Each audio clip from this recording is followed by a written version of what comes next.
Ézéchias. Suivons ce qui va se passer. Ézéchias donna audience aux envoyés et il leur montra le lieu où étaient ces choses de prix. Il leur donne audience, c'est-à-dire il les reçoit. C'est-à-dire il les reçoit, même pas recevoir par ses serviteurs, par ses ministres, par ces choses pour dire, bon, on est venu voir le roi pour lui dire bonne guérison de la part de notre roi. Donc, et puis il laisse comme non, non, hein. Lui-même a reçu les gens qui sont venus là. Alors que ce n'est même pas le roi de Babylone qui est venu. Donc, il aurait pu laisser quelqu'un d'autre recevoir ceux-là. Mais lui-même les a reçus. Et voici ce qu'il va faire. Hein? On y va, homme de Dieu. L'argent et l'or, les aromates et l'huile. Il fait quoi? Il leur montre. Ézéchias donna audience aux Oui. envoyés et il leur montra le lieu. Il leur montra le lieu où étaient ces choses de prix. Où étaient ces choses de prix, de valeur. Hein? L'argent et l'or. L'argent, l'or. Et les aromates et l'huile précieuse. Son arsenal et tout ce qui se trouvait dans ses trésors. Toutes ces richesses. C'est quelle folie ça. Tu es malade. On vient te dire, Yako, bonne guérison. Et puis tu te lèves, tu commences à montrer toutes tes richesses. Venez, allez, et puis tu les prends. Vous entrez, et parce que les rois à l'époque, c'était pas, leur richesse n'était pas dans le tiroir, hein, tiroir des lits là. Hein, quand tu as pris, on a pris ton tiroir de ton lit, on a tout pris là. Moi, tout volé, on a tout pris. Dans le tiroir des lits là. Non, c'était des magasins, des maisons. Et là, il les prend lui-même. Il dit, allons. Et puis, ils s'en vont. Un à un. Et ils vont visiter là où il y a l'argent, là où il y a de l'or, là où il a fait ses réserves d'huile, toutes ses richesses, il va montrer. Homme de Dieu. Il n'y eut rien que Ézéchias ne leur fasse voir. Il n'y eut rien. Il n'y a pas une seule chose qu'il leur a pas fait voir. Dans sa maison. Dans sa maison. Et dans tous ses domaines. Et dans tous ses domaines. C'est-à-dire dans la maison où il résidait là. Mais il avait d'autres domaines. Non. Vous savez, l'extrême rouge.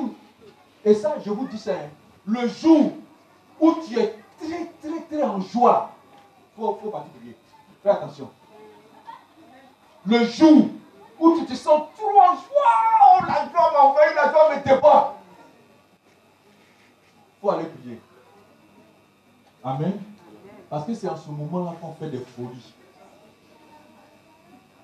Le jour où la joie, là, c'est trop là. Il faut aller, il faut dire Seigneur, pardon. Il ne faut pas que ça déborde. Il faut recentrer ça à mon petit niveau ici, là. Je n'ai qu'à prendre ma joie, je n'ai qu'à prendre ma forme. Pour ne pas que je fasse des bêtises. Parce que c'est ça, l'extrême joie, qui a amené Ézéchias à ça. Mais regardez la suite. On y va, homme de Dieu. Verset 14. Ésaïe le prophète vint ensuite auprès du roi Ézéchias et lui dit. Dieu a dit à Esaïe, Esaïe retourne là-bas. Va voir ton type là. Le type qui a dit je vais l'enlever, il a fini, mon temps est fini à lui. Il va pleurer, tu es venu intercéder. Je vais donner 15 ans, regarde ce qu'il fait là-bas. Va voir. Allons-y. Quand on dit ces gens-là, Esaïe lui demande, hein? Et d'où sont-ils venus vers toi? Ces gens-là, ils disent quoi? Ils sont quittés où?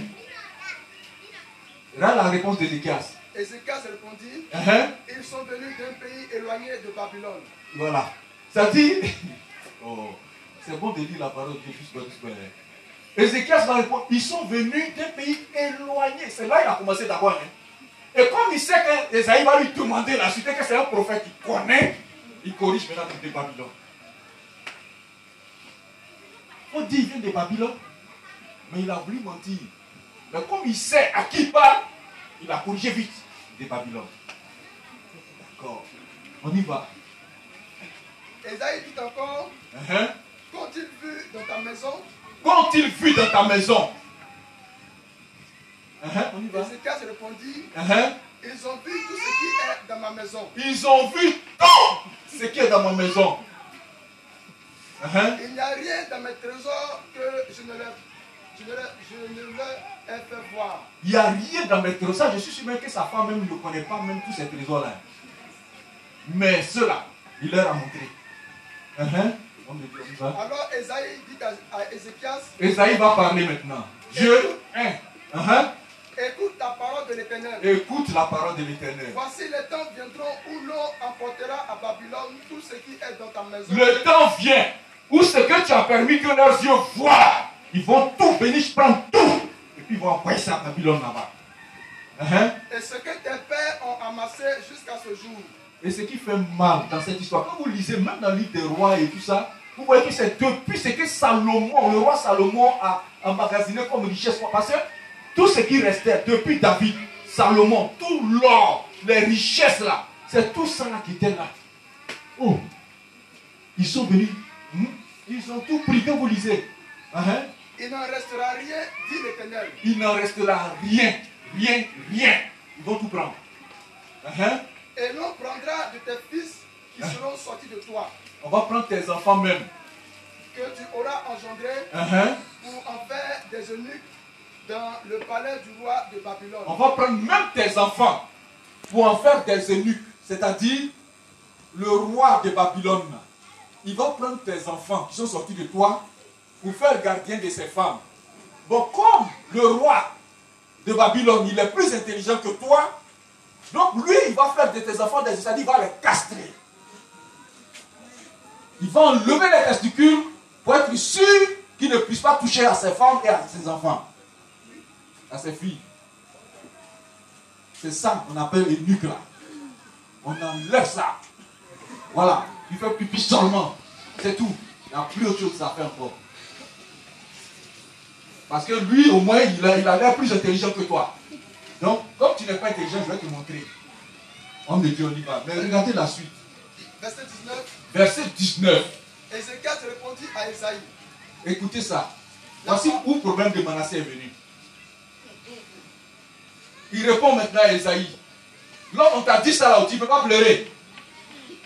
Tu ne peux pas pleurer. Regardez ce qu'il répond. La parole de l'Éternel que tu as prononcée. La parole de l'Éternel que tu as prononcée est bonne. Est bonne. Oh! N'ayez pas papa comme ça. La parole de l'Éternel que tu as prononcée est bonne. Pourquoi? Pour lui c'est bon. Et il ajouta. Et puis il ajoute. N'y aura-t-il pas paix et sécurité